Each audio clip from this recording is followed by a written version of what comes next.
Esta es una presentación del equipo de producción de Radio Bea.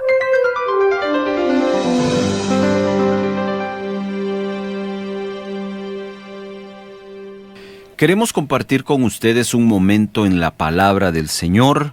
Le pido que usted, que nos va a escuchar en los siguientes minutos, pueda compartir con nosotros esta meditación, primero escuchando y después usted puede obtener esta copia de este devocional yendo a nuestras redes sociales para volverla a escuchar si es su deseo o bien para compartir. Le pido que nos ayude a proclamar la palabra del Señor. Le agradecemos enormemente ser parte de la comunidad de Tiempo Devocional.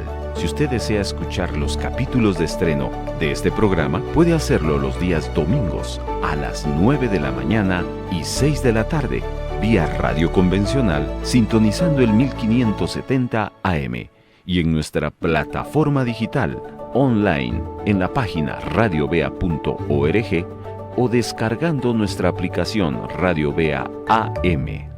Seguimos presentando Tiempo Devocional. Gracias por estarnos acompañando en este tiempo devocional.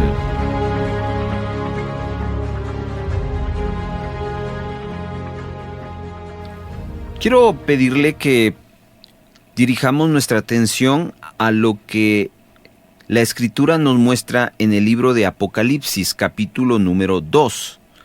Vamos a tener una lectura de algunos versículos comenzando del verso 12 en adelante. Dice de la siguiente manera: y escribe el ángel de la iglesia en Pérgamo. El que tiene la espada aguda de 2 filos dice esto: yo conozco tus obras y dónde moras, dónde está el trono de Satanás, pero retienes mi nombre y no has negado mi fe, ni aun en los días en que Antipas, mi testigo fiel, fue muerto entre vosotros, donde mora Satanás. Pero tengo unas pocas cosas contra ti, que tienes ahí a los que retienen la doctrina de Balaam, que enseña a Balac a poner tropiezo ante los hijos de Israel, a comer de cosas sacrificadas a los ídolos y a cometer fornicación. Y también tienes a los que retienen la doctrina de los nicolaitas, las que yo aborrezco. Por tanto, arrepiéntete, pues si no, vendré a ti pronto y pelearé contra ellos con la espada de mi boca. El que tiene oído, oiga lo que el Espíritu dice a las iglesias. Vamos a detener acá la lectura. Y hoy, pues, como usted ya se dio cuenta, vamos a tomarnos un pequeño momento para considerar la vida de una iglesia, la cual el Señor Jesús la destaca, la presenta, le da un espacio en la Biblia porque sin duda alguna tiene algo que enseñarnos. El mensaje de las 7 iglesias se puede ver de muchas maneras. Se puede ver desde una perspectiva pasada, desde una perspectiva presente y desde una perspectiva futura. En lo personal, que yo he escuchado mucho acerca de estas iglesias, la mayoría, pues su tendencia es ver del presente futuro. Pero hoy quisiera mostrarles del pasado presente y por supuesto conectar con el futuro. Todas las iglesias a las cuales se les escribe, no es que existan 7 iglesias, porque la iglesia de Cristo es una sola. Se mencionan 7 iglesias por 2 razones. Número 1, por la razón de la región. Hay 7 regiones seleccionadas por las cuales el Señor va a tomarla para dar un mensaje a su iglesia. 7 regiones. De hecho, quiero decirles que dentro de las 7 que se mencionan en Apocalipsis, por ejemplo, encontramos a varias que se mencionaron en las epístolas. Y hay varias congregaciones en las epístolas que no se mencionan acá. Eso no significa que no sean iglesia. Por ejemplo, una de las que no se menciona en este listado de 7 es la iglesia de Tesalónica. Pero sí se menciona, por ejemplo, a la iglesia de Éfeso.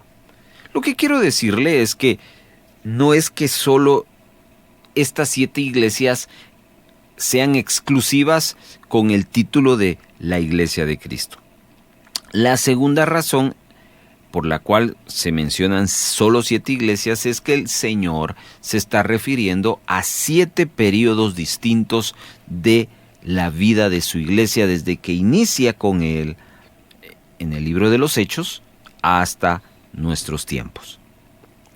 En ese sentido, vamos hoy a ver la iglesia de Pérgamo. Y quiero destacar algunas frases que nos van a llevar a los puntos que hoy vamos a aprender. Dice el verso 12, escribe el ángel de la iglesia en Pérgamo. Cuando la palabra de Dios menciona ángel, lo primero que viene a nuestra mente es uno de los tantos miles y millones de ángeles que están al servicio de Dios, pero no es uno de ellos. La palabra ángel acá tiene que ver con la persona de Jesucristo, porque es Jesucristo que le está hablando a Juan y él está recibiendo esa revelación. Y también por los calificativos o la forma como se presenta. Escuche cómo se presenta este ángel. Significa que no es cualquier ángel, sino es Jesucristo mismo. El que tiene la espada aguda de 2 filos, dice esto. Acá Jesucristo se está presentando como una espada aguda de 2 filos. Amados hermanos, esto tiene un gran significado y déjenme explicarle. La espada de 2 filos, para nosotros, en toda la Biblia, representa la palabra de Dios, ¿cierto? Ahora, ¿por qué se presenta así específicamente a la iglesia de Pérgamo?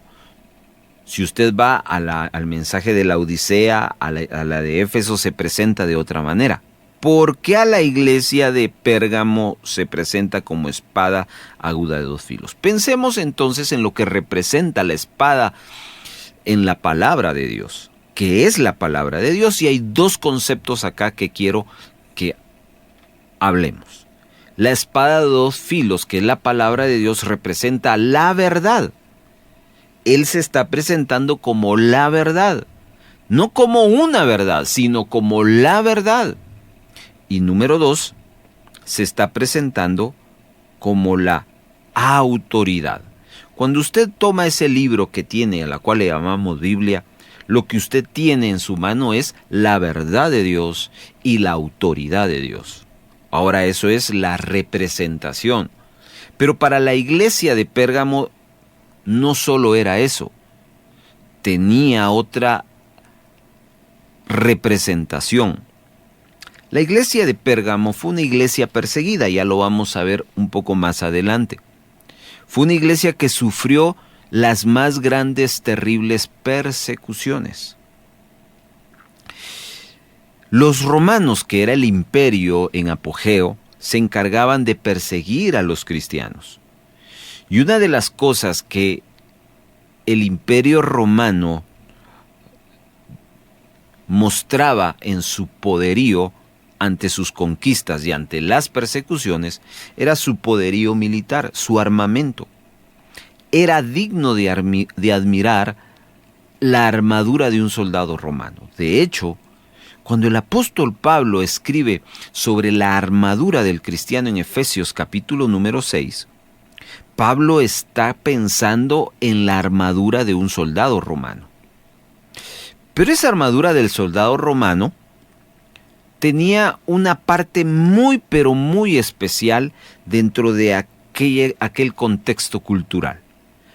Todas las personas dentro de la armadura de un romano, lo más admirable era la espada. Los romanos crearon varios tipos de espadas, pero la más famosa y la más, escuche bien, intimidante, es una llamada gladius, que era la que usaban los gladiadores, y eran la que usaba y tenía una característica: era una espada de doble filo. El primer filo, cuando la espada entraba en el vientre, y cuando la espada salía traía otro corte. Aparte de ello, su estructura visual era increíble y era muy intimidante. Es como, por ejemplo, cuando nosotros vamos a un lugar X y de repente vemos a una persona entrar con un arma. Uno se pone en alerta y uno dice: esta persona está armada, guardemos distancia. Pues así se ponían los cristianos de la iglesia de Pérgamo en aquel entonces, cuando veían un soldado romano y su espada, había gran temor. Por eso es que Jesús quiere llamar la atención a esa iglesia, a ese tiempo histórico, y se presenta en otras palabras: si a ti te intimida la espada de doble filo de los romanos, pues yo soy la espada de doble filo. Y entonces Jesús está hablando que iba y venía con la verdad, que venía con la autoridad. Y vaya que ahorita vamos a entender por qué Jesús se presenta como la verdad y con la autoridad. Versículo siguiente, el verso 13 dice: yo conozco tus obras. Esta es una frase, por un lado, muy esperanzadora y consoladora, pero también es una frase muy, pero muy reflexiva.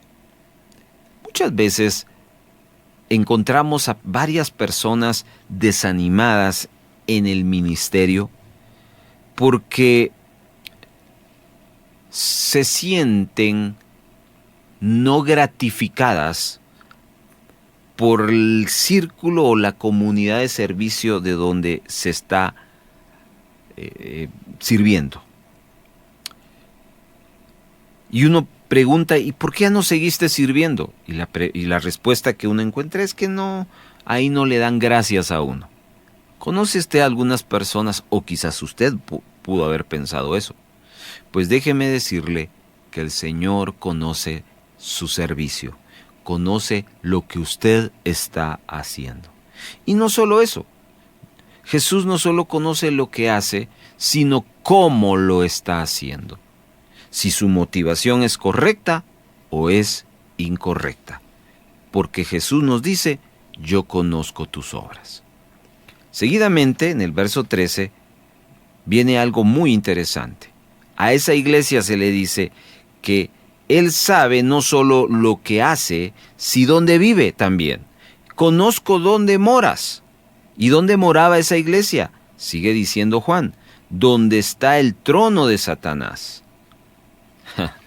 Esto es interesante, porque muchas veces nosotros, en la búsqueda de un hogar, de una casa para poder vivir, buscamos el lugar que para nuestras posibilidades y en nuestra perspectiva sea el mejor lugar, no solo de espacio, sino de tranquilidad.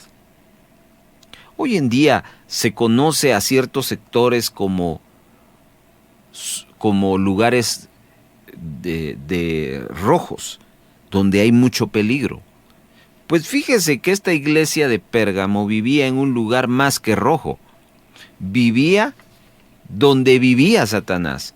Ustedes están donde está el trono de Satanás.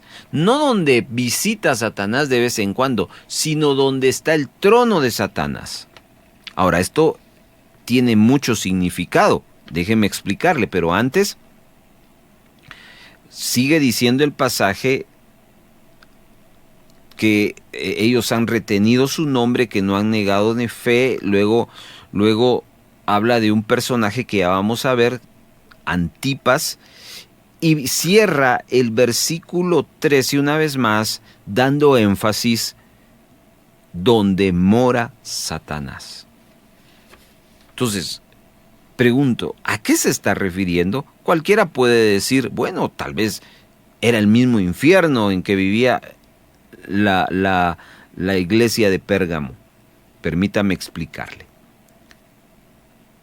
Pérgamo era lo que hoy se conoce como Turquía, una región muy próspera, muy comercial, un lugar muy selectivo para vivir, pero tenía una característica: era una ciudad con un alto grado de idolatría y de religiosidad. Habían muchísimas deidades a las cuales se le adoraba y muchísimos templos, pero hay tres que se destacan. El primero de ellos era el templo a Zeus. Zeus, que lo vinculaban al conocimiento. De hecho, Pérgamo fue una ciudad la cual se destacó porque allí se concentraba la biblioteca más grande en aquel entonces, con más de 200,000 ejemplares. Y por eso Pérgamo era famosa, porque era la ciudad del conocimiento. Es ahí, en Pérgamo, donde el uso del papiro se dejó y empieza la era del pergamino. Por eso se le llama Pérgamo, que viene de la palabra pergamino. Por eso es que Zeus era uno de los dioses que recibía más adoración. Pero no solo ese. Había una segunda deidad. La segunda deidad era Esculapio. No era muy atractivo el nombre, pero igual lo que éste inspiraba y emanaba era bien interesante. Esculapio era considerado el dios de la salud. Es decir, que tenía un templo donde se adoraba al dios que sanaba a las personas. Se dice, y la arqueología bíblica habla de que ese templo a Esculapio estaba lleno de serpientes. Y como parte de aquellos que tenían fe, tenían que atravesar en medio de las serpientes. Interesante. Es por ello que si usted ve el logotipo de lo que representa ahora la medicina, la salud, pasa por ahí una serpiente. Todo esto vino en estos orígenes de la iglesia de Pérgamo y a esta deidad llamada Esculapio. Muy bien, pero hay una tercera deidad que empieza y era la que más dolor de cabeza traía a los cristianos de ese tiempo, de esa región de Pérgamo. Es en ese tiempo histórico, le hablo entre los años 330 al 600 después de Cristo, es que empieza a tomarse la decisión de que los césares iban más allá que representantes de un gobierno. Es en ese tiempo histórico donde se aprueba que el César se convierte en una deidad, por lo tanto, debe de ser adorado. Ahora, como característica de los soldados romanos y del Imperio Romano en sí, ellos obligaban a la adoración del César. Y es por eso que decimos que Pérgamo fue una iglesia perseguida. Y entonces tiene sentido lo que dice el versículo número 13 cuando habla de que ahí mora Satanás. No solo porque había mucha idolatría, sino porque se obligaba a esa idolatría. Satanás tenía el control de las cosas que sucedían en todos los términos. Pero es ahí donde el Señor da una alabanza. Dice, retienes mi nombre. Es destacar, hermano, de que estos hermanos de esta época no se doblegaron ante esa presión. Y es interesante poder analizar porque hay muchos cristianos que se doblegan ante la presión. No porque les tengan un arma en su cabeza diciéndoles tienes que hacer esto. No, ellos mismos deciden por influencia, por amistad, doblegarse a hábitos pecaminosos con tal de conservar una amistad. Los cristianos de Pérgamo no eran así. Ellos dice que retuvieron el nombre y que no negaron la fe. Es decir, que daban testimonio. Y hoy en día es triste saber que los cristianos no dan testimonio en donde trabajan, en donde estudian. Son muy callados, son muy conservadores. Pero los hermanos de Pérgamo, en medio de esa presión, en medio de esa opresión, guardaron la fe y no la negaron. Y destaca la vida de un hombre llamado Antipas, que solo por única vez se menciona. Se dice que Antipas era un líder principal de la iglesia de Pérgamo. No se tiene mucha referencia bíblica más que histórica de los padres de la iglesia. Pero lo que sí dice es lo que él hizo. Y esto a mí me llama la atención porque eso debería de ser el enfoque de nuestra vida cristiana. No tanto cómo nos llamamos o el título que tengamos, sino qué es lo que hicimos. ¿Y qué es lo que hizo Antipas? Antipas fue un mártir que no se doblegó y que él provocó, inspiró a muchos cristianos cuando eran perseguidos y los cristianos decían, no, sé que es duro lo que viene, pero si Antipas pudo mantenerse firme en la fe, nosotros podemos mantenernos en la fe. Por eso damos gracias a Dios por aquellos hombres y mujeres de Dios que aunque no tengan un púlpito, que aunque no sean famosos, no tengan un título, no tengan renombre, no tengan fama, popularidad dentro del círculo cristiano, pero nos inspiran como Antipas y uno pueda decir, yo quisiera ser como fulanito, como la hermana fulanita, porque ellos están dando un buen testimonio. Luego, encontramos algo más acá. Dice, pero tengo unas pocas cosas contra ti, que tienes ahí a los que retienen la doctrina de Balaam, que enseñaba a Balac a poner tropiezo ante los hijos de Israel, a comer de cosas sacrificadas a los ídolos y a cometer fornicación. Y también tienes a los que retienen la doctrina de los nicolaitas, las que yo aborrezco. Muy bien. Después de que el Señor ha dado una alabanza, vea usted el equilibrio que tiene Jesús con su iglesia.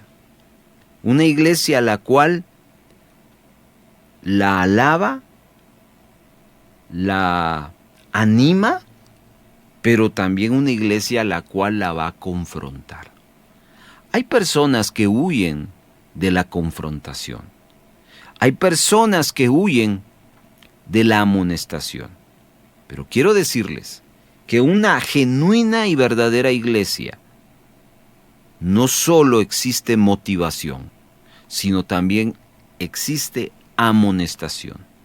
Si en tu iglesia solo te animan, solo te motivan, pero no te amonestan, no te confrontan por la vida que llevas, no te corrigen, ten cuidado.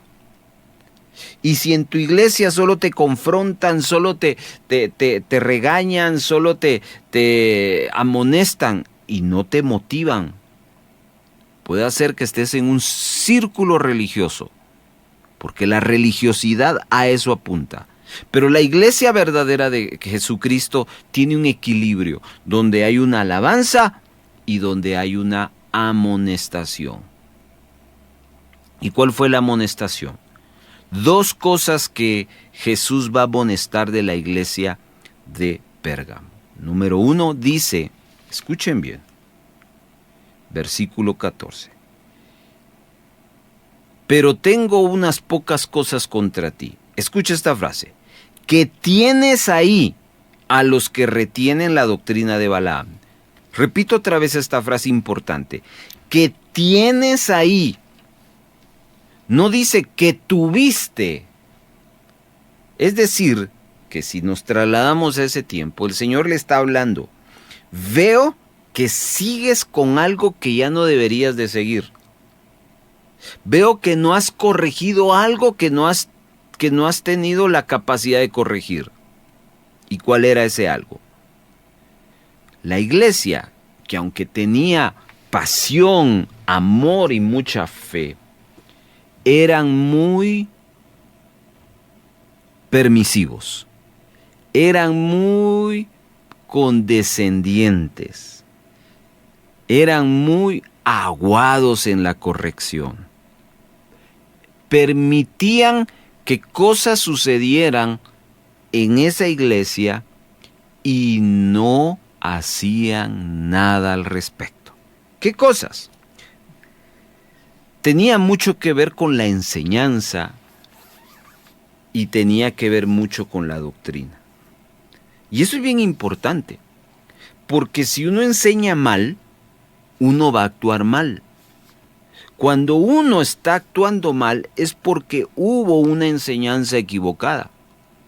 Cuando Dios confronta a Adán, a Eva después de su pecado, una de las preguntas que Dios le hizo a ellos fue, ¿quién te enseñó eso? Génesis capítulo número 3. Y ahí nos revela lo importante que es una doctrina.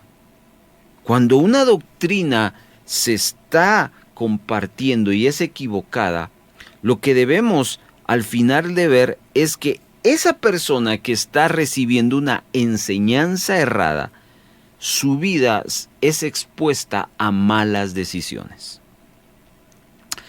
Y aquí nos habla claramente de 2 doctrinas, la doctrina de Balaam y la doctrina nicolaíta. Hablemos un poquito de estas. Si usted, por ejemplo, vamos a la de Balaam, si usted quiere saber un poco de la vida de Balaam, o todo de la vida de Balaam, que por cierto este personaje aparece no solo en Apocalipsis, sino en otras epístolas. Pero Balaam, específicamente su historia aparece en Números capítulo 22 hasta el capítulo 31. Por ahí usted va a encontrar referencias. Y Balaam, su doctrina se basaba en 2 aspectos. Número 1, el desmedido énfasis y el amor al dinero. Eso es por un lado.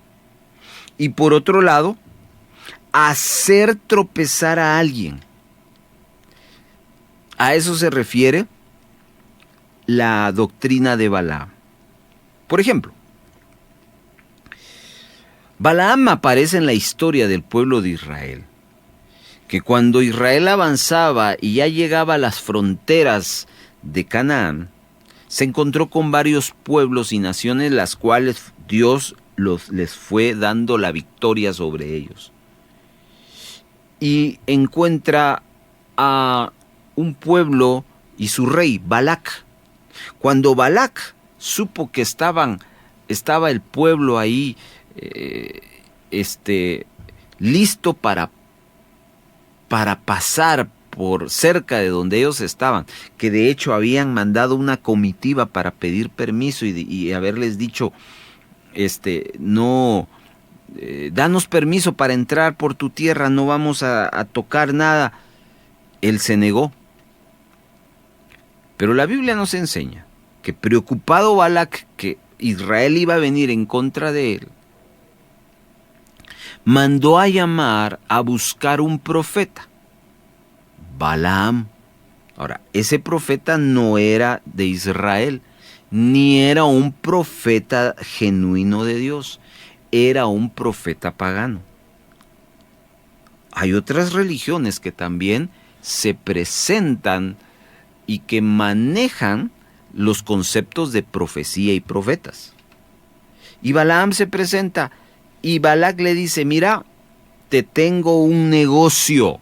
Escuche, te tengo un negocio, te voy a dar esto y te voy a hacer millonario. Y lo único que tenés que hacer es profetizar una maldición para el pueblo de Israel. Balac va a tener un encuentro con Dios, pero no para transformación, porque Dios tiene el cuidado de su pueblo. Dios cuidó a Israel y Dios se enteró de esa plática. Así que Dios visita a Balaam y le habla a Balaam y le advierte, no vas a maldecir a mi pueblo. Y Balaam, impactado, retorna a decirle al rey, no puedo maldecir al pueblo de Dios. Dios me ha dicho que no los tengo que maldecir. Y el rey insiste. Y entonces, ojo, todo empieza con un negocio. Y los que tienen ese corazón y ese amor al dinero, pues solo es cuestión de que usted le presente una mejor oferta. Así que Balac le dijo, mira, te voy a dar más y te voy a poner por príncipe y todo el asunto. Dios ya le había hablado y le había dicho que no. Así que Balaam ahora vuelve y tratando de ver que Dios cambie de opinión, vuelve a hablar con él. Y entonces vemos ahí el amor al dinero.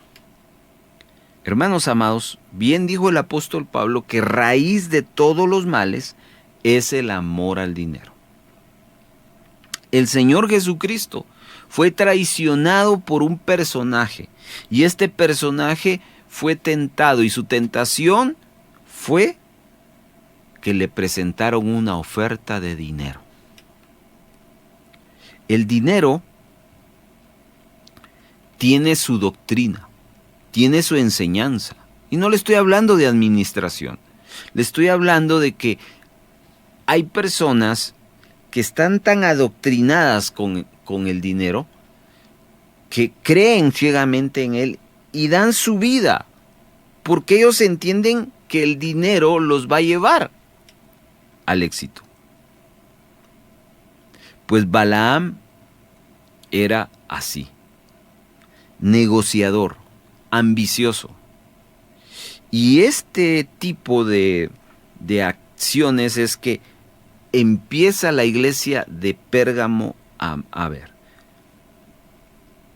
Seguramente, hermanos, quizás habían enseñanzas de prosperidad que no venían de Dios. No lo sé, pero trato de ponerme en contexto.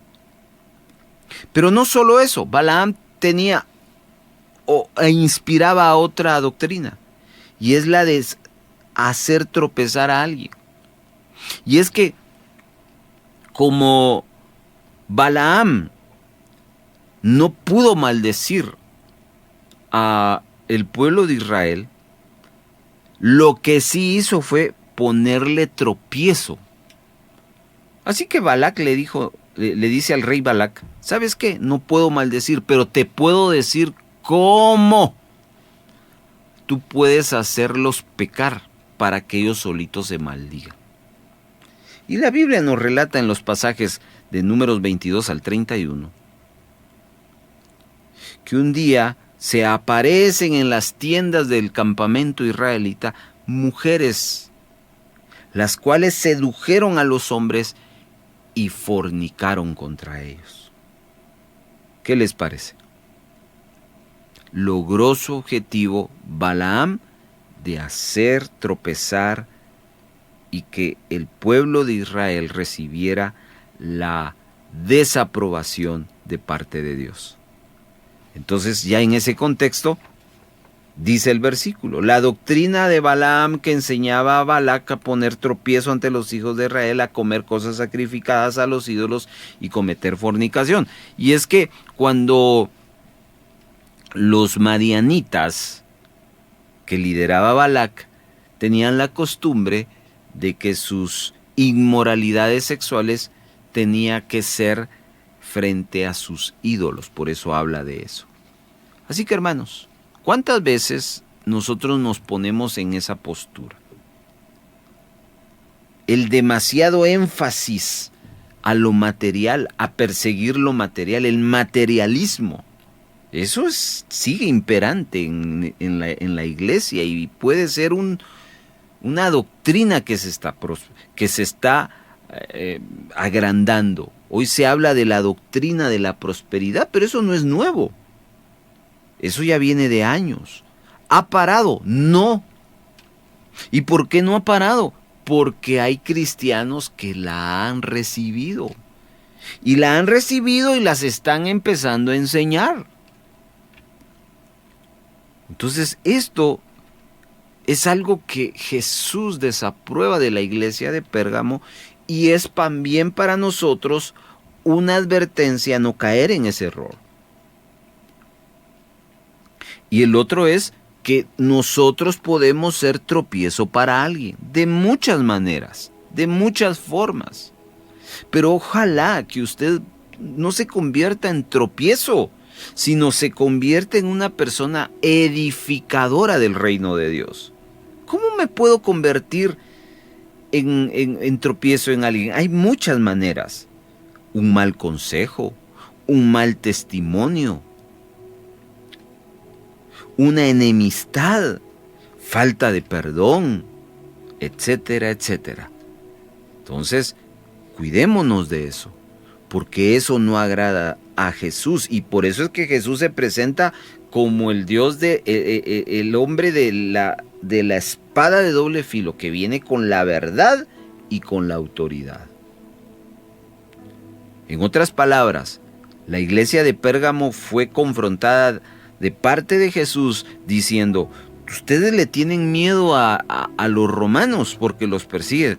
Pues yo les voy a mostrar que a mí también deben de tenerme temor. Por otra parte, se habla de la doctrina de los nicolaitas. Algunos historiadores dicen que esta doctrina nace de un líder llamado Nicolás. Pues no tanto del líder, sino de los discípulos de Nicolás, que es uno de los 7 diáconos.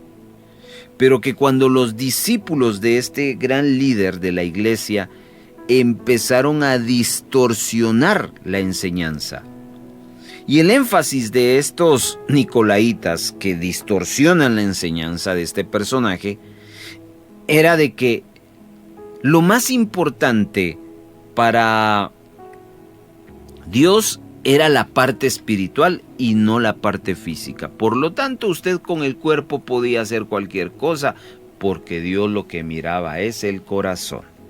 Así es. Pero por otro lado, que es lo que creo que también tiene más sentido, es lo que significa el nombre Nicolás. Nicolás viene de 2 palabras: Nike, que significa conquistar, y Laos, que significa pueblo. Y esto nos habla, para ese tiempo histórico de la iglesia de Pérgamo, de las clases sociales. Es ahí donde es el nacimiento de las clases sociales. Ahora, quiero yo aquí detenerme un momento para amarrar algunas ideas. Se recuerda que al inicio yo le dije que la iglesia de Pérgamo fue una de las iglesias más perseguidas. Pero resulta ser que al final del año 600 se levanta un César con una mentalidad diferente. Y el César se llamó Constantino, el cual decretó el edicto edicto de tolerancia. ¿Y cuál fue ese edicto? El edicto de tolerancia era que a partir de ahora el cristianismo ya no iba a ser prohibido, sino a partir de ese momento el cristianismo iba a ser permitivo y iba a ser oficial. Y cambia radicalmente después de años de persecución con Constantino. Viene esta nueva clase de pensamiento, el pensamiento de Nicolás o los seguidores de Nicolás. Se puede convivir en paz. Y entonces, si hay clases sociales, los pobres pueden vivir con los ricos. Y los romanos pueden vivir en paz con los cristianos. Ese fue el pensamiento de Constantino, que muy probablemente fue influenciado por estas doctrinas, la de Balaam y la de Nicolás.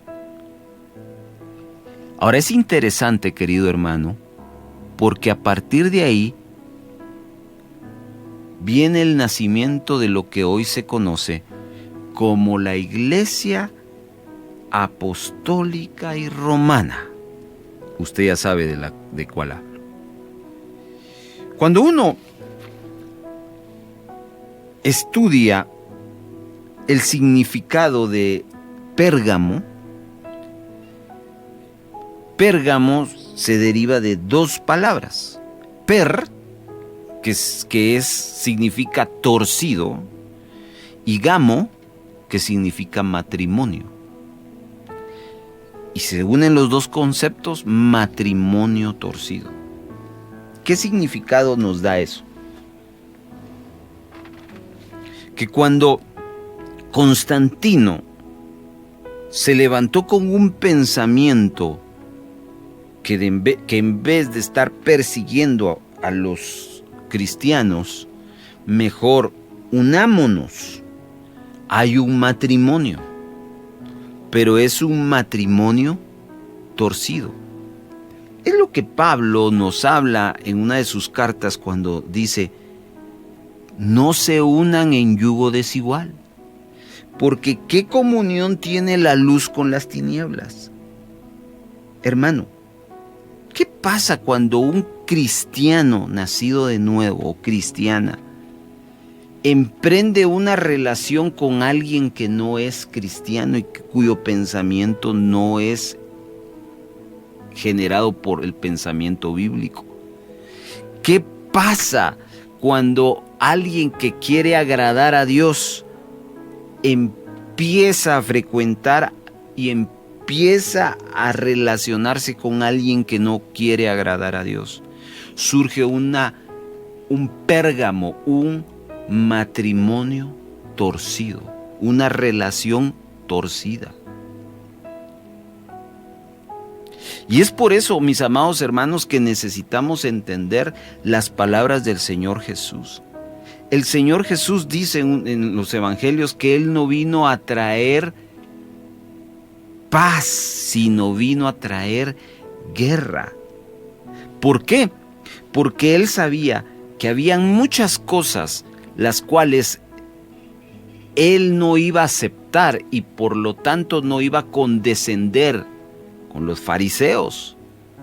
Y eso iba a provocar choque, pero Él prefirió el choque, la guerra, que condescender, porque no se puede servir a dos señores. Y Pérgamo permitió eso, la iglesia. Permitió que existiera eso que se llama sincretismo, que se podían hacer dos cosas a la vez, que se podían adorar a dos dioses a la vez. Y es por eso que utiliza la frase la que yo aborrezco, hablando de las doctrinas. Hay enseñanzas modernas en este tiempo que no vienen de la palabra y que nos están empujando, amados hermanos, a condescender con prácticas del mundo. Y necesitamos entonces ser confrontados con la verdad y con la autoridad. Por eso, hoy quiero cerrar nuestra meditación con el versículo número 16. Por tanto, dice, después de que ha habido una alabanza, después de que ha habido una amonestación, viene una conclusión. Y la conclusión es, después de que yo ya sé que tienes fe y que has retenido mi nombre, también sé que has sido permisivo, tolerante, y en vez de actuar no has actuado. Yo te digo, metanoia. Esa es la palabra griega que describe esta palabra que les voy a decir. Arrepiéntete, pues si no, vendré a ti pronto y pelearé contra ellos con la espada de mi boca. Metanoia es la palabra griega que describe el concepto arrepentimiento. Y lo que el Señor está queriendo decir es, cambien de forma de pensar. Cambien de forma de pensar. Creo que todos en algún momento hemos recibido la enseñanza de lo que es el verdadero y genuino arrepentimiento, pero si no, vamos a repasarlo y vamos a compartirlo. Arrepentimiento no es que usted se sienta mal. Arrepentimiento no es que usted se compunja, se ponga a llorar por algo que ha hecho. No. Arrepentimiento, según la Biblia, es un cambio de vida. Pero para cambiar de vida, lo primero que debe de ser conquistado e impactado es su forma de pensar. Y uno desarrolla un criterio, un pensamiento con una enseñanza. Es decir, que usted tiene una idea y mientras no hay un arrepentimiento, esa idea va a permanecer en su mente y aunque escuche todo lo que escuche, si usted no se ha arrepentido, esa idea permanecerá. Pero cuando usted reconoce que eso ha estado mal en usted, deja entrar otro pensamiento y ese pensamiento lo lleva a un cambio de vida. Ahí ocurre el arrepentimiento. Necesitamos arrepentirnos de muchas cosas que pensamos en relación a lo que creemos que es la doctrina del Señor. Yo quiero animarle que con celo usted vaya y regrese a la verdad y a la única autoridad que es la palabra del Señor. Y por eso nos tomamos estos tiempos para llevarles a estas meditaciones que me parece que son urgentes en el cuerpo de Cristo.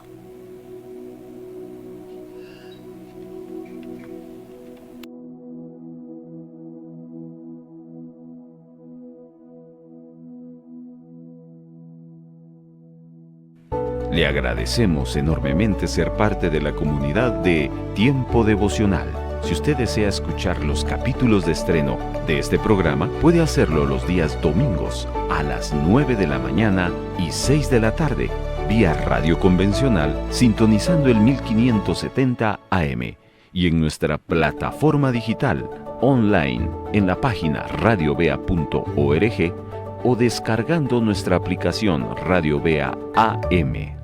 Seguimos presentando Tiempo Devocional. Gracias por habernos acompañado en el Devocional al Aire.